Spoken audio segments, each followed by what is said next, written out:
Good morning, Bix Weir, roadtoruta.com with your morning horn of Z's, your sip of coffee.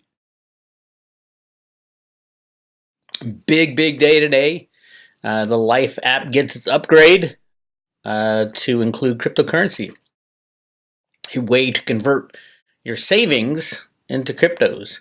And then in a couple months, you'll be able to use your cryptos to buy stuff. We've been looking for adoption for a long time. This is a tool of adoption. There's many other tools. Imagine the Life app with a lightning node to Litecoin. That's our future.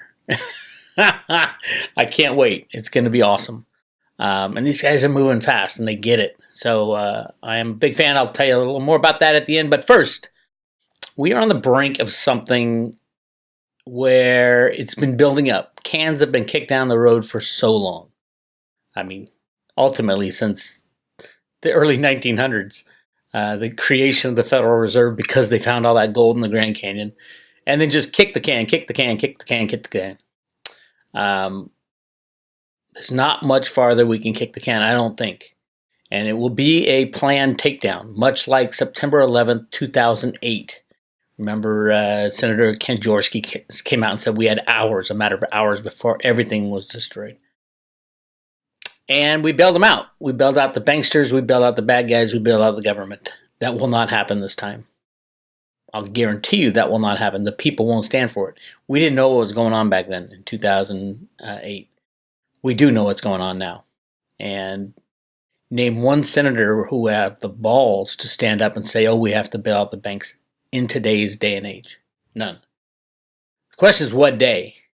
I think it'll be in September. But I think there'll be a lot of drama and a lot of issues between now and September. As these banks, it takes a while for derivatives to truly implode. And that's what happened in 2008. The derivatives were exploding every which way. And it took $700 billion from Congress, and the Fed jacked it up to $20 trillion, and Fed in the banking system with fractional reserve system. And then they completely opened the floodgates to anything and any amount of money anybody wanted. Who was in trouble, systemically in trouble. So we have more and more signs that things are not good. Here's an article on Zero Hedge. The Fed could set off a stock meltdown today. With the Fed set to announce its rate decisions in under 6 hours, markets are confident that the non-data dependent Fed, will cut rates by the end of 2019. It's insane. Despite continued strength in GDP and payrolls, in line with the President Trump's demands for a 1% rate cut and or QE, and will provide further tailwind for risk assets. Remember, yesterday the Democrats and the presidents, it's interesting how the Republicans weren't even involved. Democrats and the president said they're going to inject $2 trillion into infrastructure. Damn the ramifications of printing $2 trillion. Someone said to me, oh, well, we need our infrastructure rebuilt. It's crumbling. I agree 100%. But would you destroy the monetary system because of it? Now, $2 trillion is not a lot of money when we're talking hundreds of quadrillions that can be printed and not told to anybody. But it's just another kink in the armor of the con that is our monetary system. And remember, behind the scenes, they want to destroy the unbacked fiat system, where there's way too much debt. They need to get rid of the debt. But when you get rid of one person's debt, is another person's asset. So you're going to get rid of both those. And that's the chaos they've been avoiding for over 100 years. Scary. But what if the market, whose discounting capacity has been destroyed by a decade of central planning, is wrong? That's the thesis of Bloomberg's macro commentator Garfield Reynolds, who writes overnight that this year's Goldilocks rally in stocks and bonds will likely be derailed by a far more hawkish than expected Fed. Here's his arguments. Rates markets have taken Fed Governor Powell's dovish inch and mistakenly run a mile. The FOMC isn't likely to deliver any rate cuts this year. The U.S. economy isn't in distress. Bullshit. That's complete bullshit. Unemployment has barely ticked up in the past half century. That's because they get to decide what the unemployment rate is. And they take people, if you stop looking for a job, you're not unemployed. Don't you know that? Touched in September, the first quarter GDP beat forecasts handily. Yes, inflation is nowhere to be seen, and there were plenty of devils lurking in the details of those national accounts. National accounts. But a 2019 growth forecast of 2.4% is far short of a break emergency glass situation. Basically anything can tumble and trample the apple cart. And the $2 trillion is just an apple on the top of an apple cart that's been building for over 100 years. Just another apple. And remember, to topple an apple cart, it takes one apple, the very last apple that gets thrown on top. Boom, apple cart's done. And we all know what the big driver of economics is in the United States of America. It's housing. The minute housing starts to go down is the minute that people stop spending. They stop getting home equity lines. They stop buying houses. And everything falls apart. And then we have this article. Blow off top. Bay Area median home prices drops for the first time in 7 years. San Francisco Bay Area homes declined last month on a year-to-year basis for the first time in 7 years, according to CoreLogic. The median price paid for existing home in 9 counties was $830,000, down 0.01% compared to March 2018. And here's the graph. And the graph is what really makes sense. Check this out. Now this is 2007. We hit the peak price, boom. This is where we are. And then you had a drop for 2 years. And then the artificial market manipulation came in January, I think it was February 6th, something to that effect. And I wrote about it because at the time, Tim Geithner was coming out saying, oh yeah, we've turned the corner. And all Obama's people in the media, they've all said, we've turned the corner. And I wrote an article called Operation Confidence Con, which was, I wish I had followed my own advice. I would have bought into the stock market back then.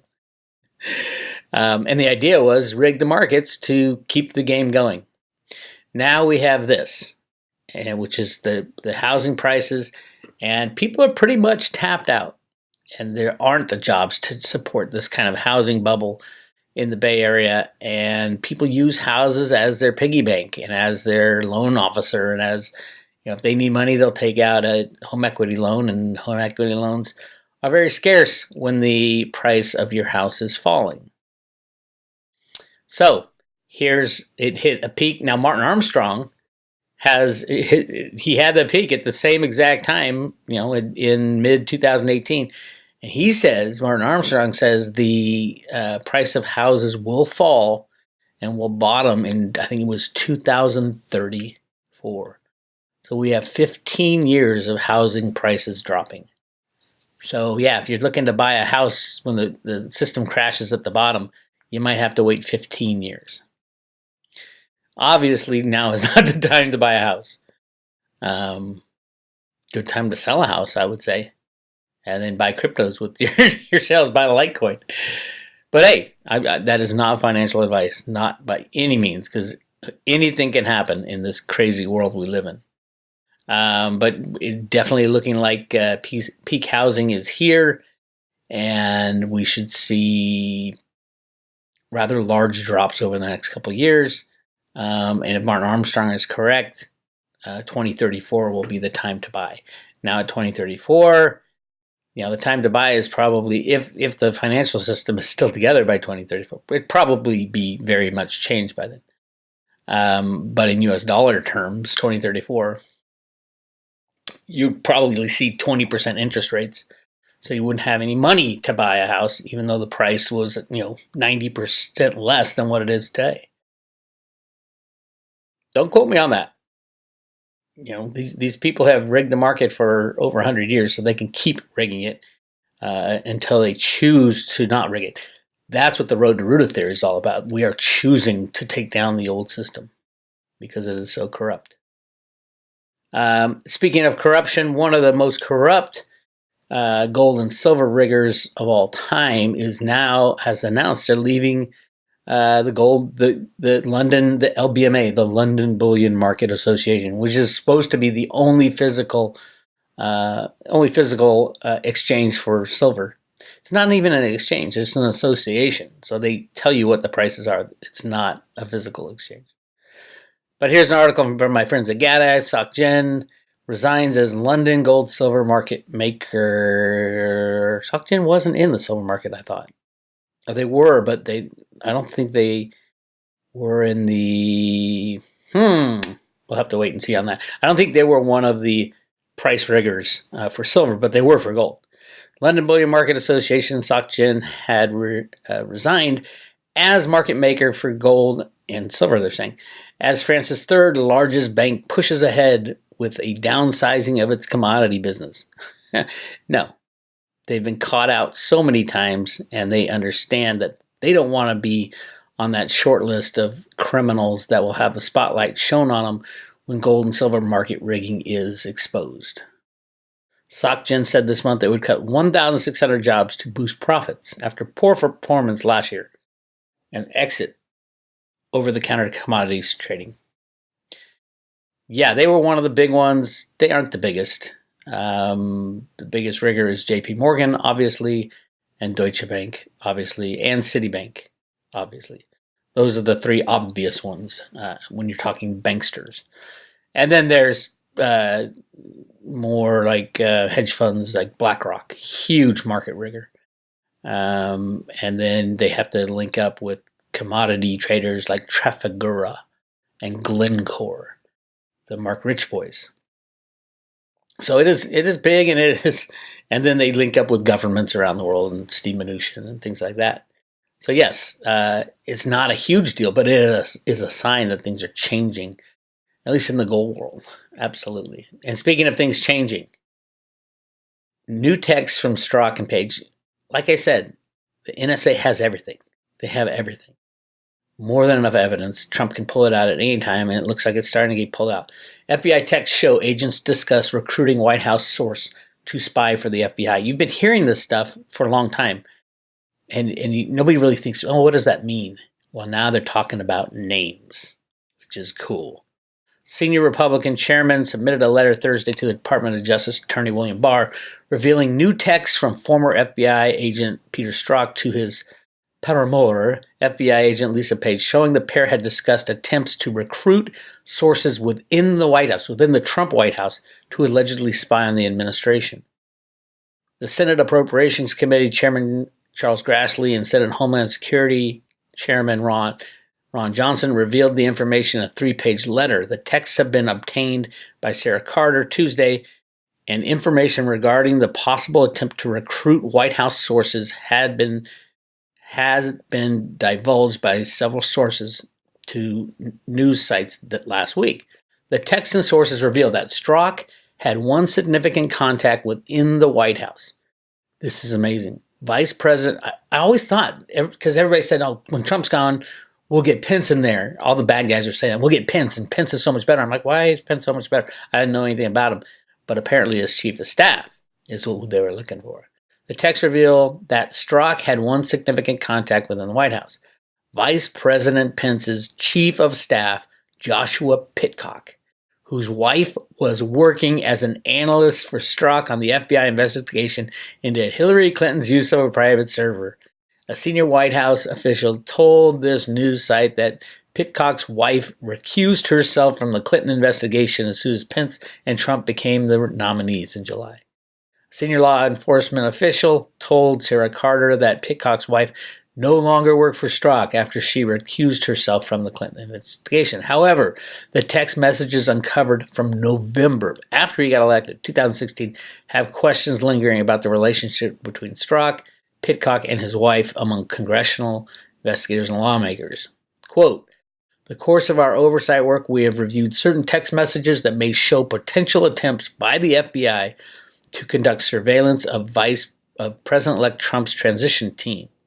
In text messages exchanged between former FBI agent Peter Strzok and FBI attorney Lisa Page, the two discussed the possibility of developing potential relationships at a November 2016 FBI briefing for presidential transition staff. Specifically, It appears they discussed sending, quote, the CI guy to assess an unnamed person, but were concerned because it might be unusual for him to attend. The senators are investigating any of these communications and the precise purpose of any attempts to develop relationships with Trump or VP Pence transition team staff are not immediately cleared. Were these efforts done to gain better communication between the prospective parties, or were the briefings used as intelligence gathering operations? Further, did any such surveillance activities continue beyond the inauguration? And in the event they did, were those activities subject to proper predication? Any improper FBI surveillance activities that were conducted before or after the 2016 election must be brought to light. So they've had these texts all the time, and they have more. I hear they have texts of Brennan talking about taking out the president, as in suiciding him, but I don't know about that. We'll find out. The text. Here's what was said in Strzok and Page. Been talking with Bill. Do we want Joe to go with Evania instead of Charlie for a variety of reasons? Strzok is referring to former FBI counterintelligence division Bill Priestap, who is a big player in this. Joe is FBI Special Agent Joe Pentinka, who interviewed former National Security Advisor Michael Flynn. Flynn's going to get off, I guarantee you. Flynn didn't do anything. He told Trump that this was going on, and that's why they took him out. And Page says, not sure. Would be unusual to have him show up again. This is the guy, what's his name?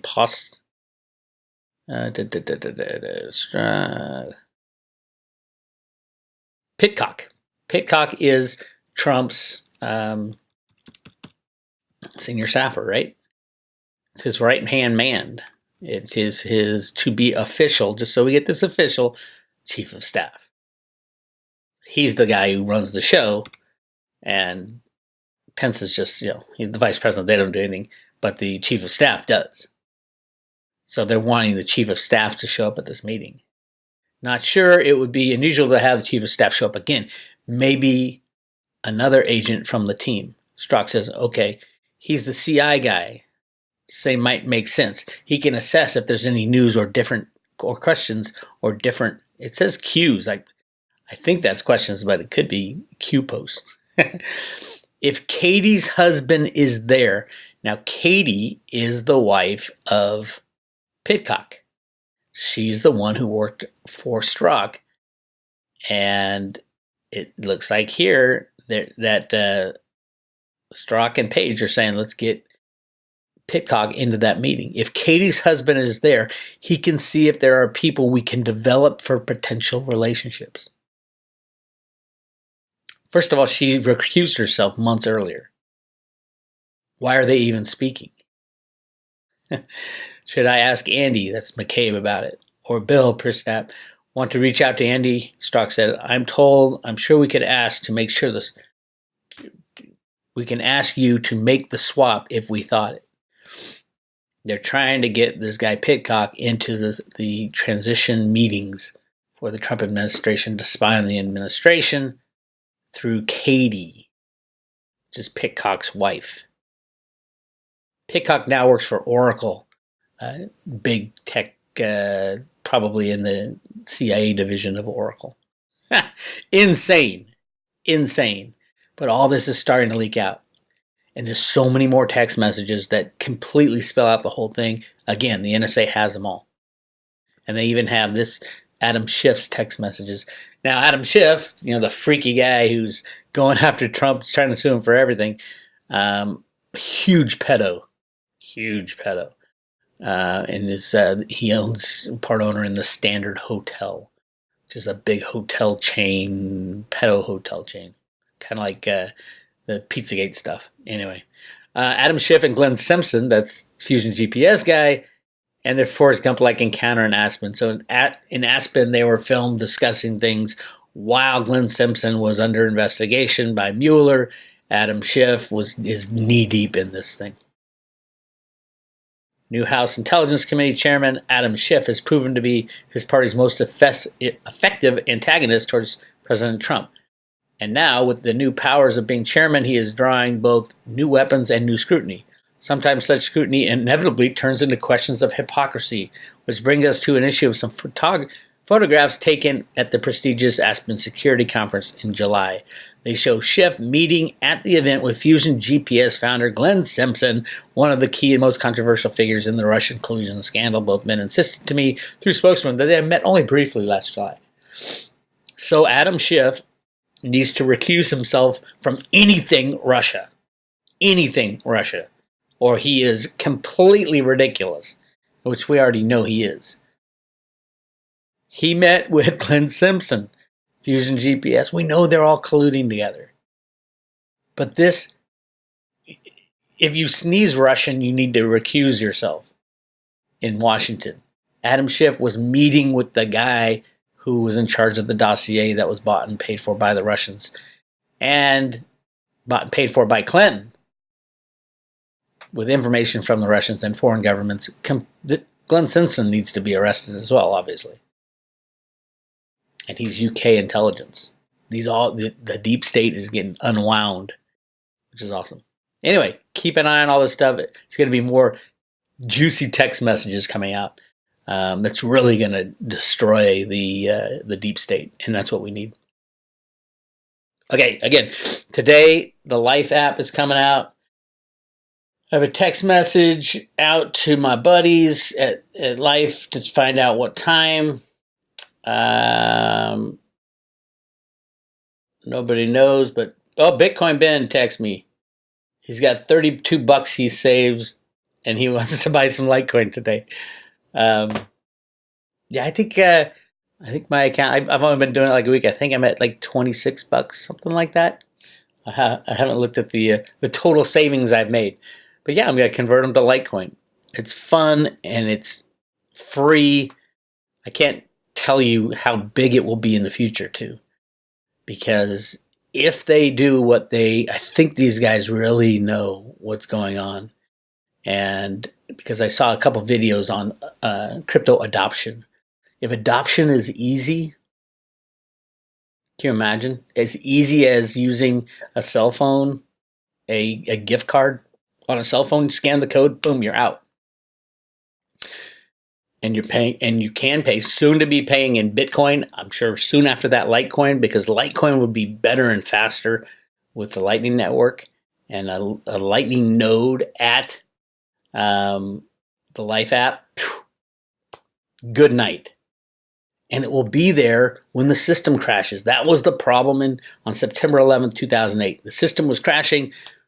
Congress had to bail out the banks because there was no other alternative. If we get 100 million people using the Life app, saving money on purchases, and not only saving money, but using cryptos to buy things, we don't need the bankers anymore, because this circumvents the bankers. Look into it. Very first thing at Road to Ruta. I'm going to put a link right below this. The Life app goes live today where you can convert your savings into cryptocurrencies. And they have announced a partnership with Coinbase to do that. So I'm telling you, this could be the biggest thing since sliced bread. But it's just one of the ways that we're going to get mass adoption, is to have people. It's kind of like a transition from the old system to the new system, because you're dealing in both money and then converting it to cryptocurrency. You're saving money, and everybody can download this thing for free. Free, Free, free, and use it. If you want to get more involved, send me an email, bix@roadtoruta, and I'll show you how you can spread the message as well. It's Bix Weir, roadtoruta.com. Like and subscribe. I'll talk to you later.